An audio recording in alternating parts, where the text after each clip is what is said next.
नमस्कार।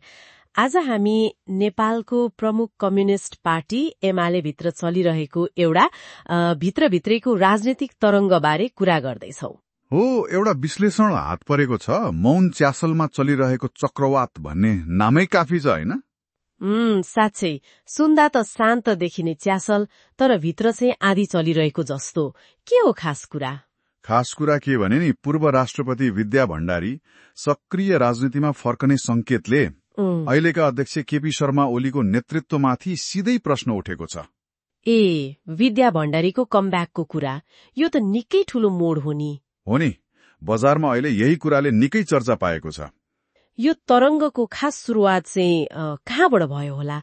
त्यो मदन भण्डारीको जन्म जयन्ती कार्यक्रम प्रमुख रह्यो भन्ने सुनिन्छ नि। हो, त्यो कार्यक्रम नै एउटा टर्निङ पोइन्ट जस्तो बन्यो। त्यहाँ उहाँले सक्रिय हुने घोषणा गर्नुभयो। अनि त्यो नारा पनि लाग्यो रे नि, मदनको विचार विद्याको नेतृत्व भनेर। ठ्याक्कै त्यो नाराले त झन् तरङ्गै लैदियो।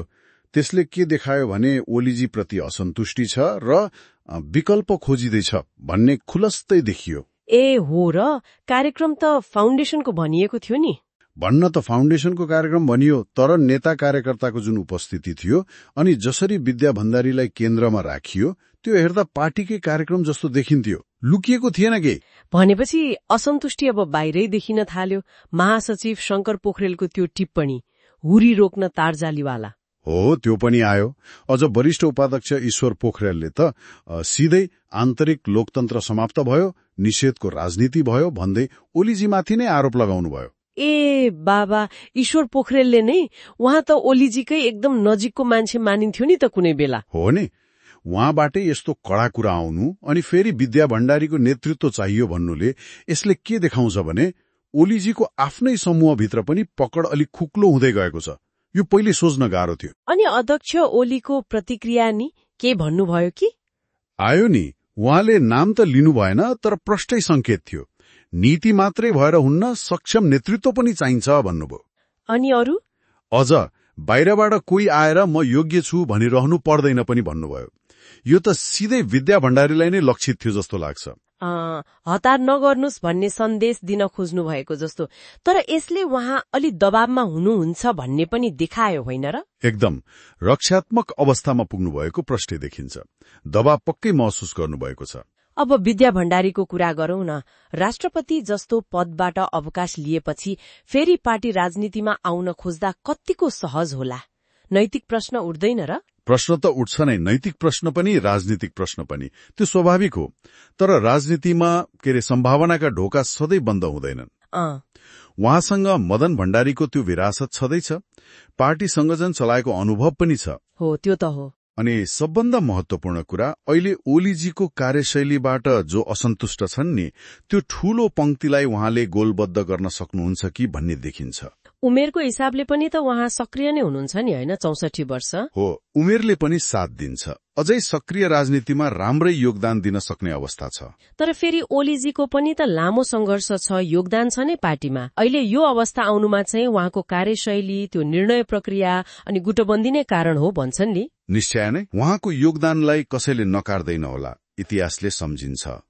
तर माधव नेपाल, झलनाथ खनाल जस्ता नेताहरू बाहिरिएपछि उहाँ झन शक्तिशाली देखिनु भएको थियो। हो त। तर अहिले आफ्नै भित्रीय भनिएकाहरूबाट यस्तो चुनौती आउनुले चाहिँ उहाँको कार्यशैलीमाथि गम्भीर प्रश्न उठेको प्रष्ट हुन्छ। त्यसैले यो विद्या भण्डारीको सम्भावित पुनरागमनलाई खाली नेतृत्वको इच्छा मात्रै भनेर हेर्नु भएन।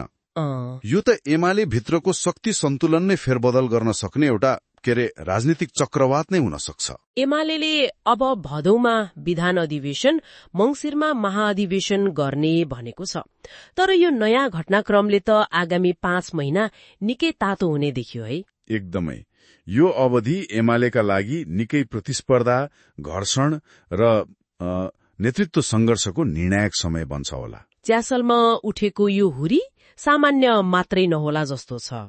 हो, यो सामान्य मौसमी प्रभाव जस्तो लाग्दैन। यसले त एमालेको आन्तरिक जीवन नै हल्लाउने राजनैतिक भूकम्पको संकेत पो दिइरहेको छ कि? यो सब कुरा सुनेपछि मनमा एउटा प्रश्न आयो के, यदि मानिलिउँ विद्या भण्डारीले साँच्चै सचिवालय र केन्द्रीय कमिटिमा बहुमत जुटाउन सक्नुभयो भने के उहाँ अध्यक्षको प्रमुख दावेदार बन्नुहोला त? त्यो सम्भावना अब निकै बलियो भएर आएको छ। उहाँले त्यो गर्न सक्नुभयो भने दावेदार मात्र होइन, सायद अध्यक्ष नै बन्न सक्ने अवस्था पनि आउन सक्छ। र यदि त्यसो भयो भने त्यसले एमालेमा नेतृत्व परिवर्तन मात्रै गर्दैन, त्यसले सम्भवतः नेपालको पुरै वामपन्थी र राष्ट्रिय राजनीतिमा एउटा नयाँ मोड ल्याउन सक्छ। हेर्दै जाउँ, अबका दिनहरू निकै रोचक हुनेवाला छन्। पक्कै पनि आगामी दिनहरू निकै महत्वपूर्ण र हेर्न लायक हुनेछन्।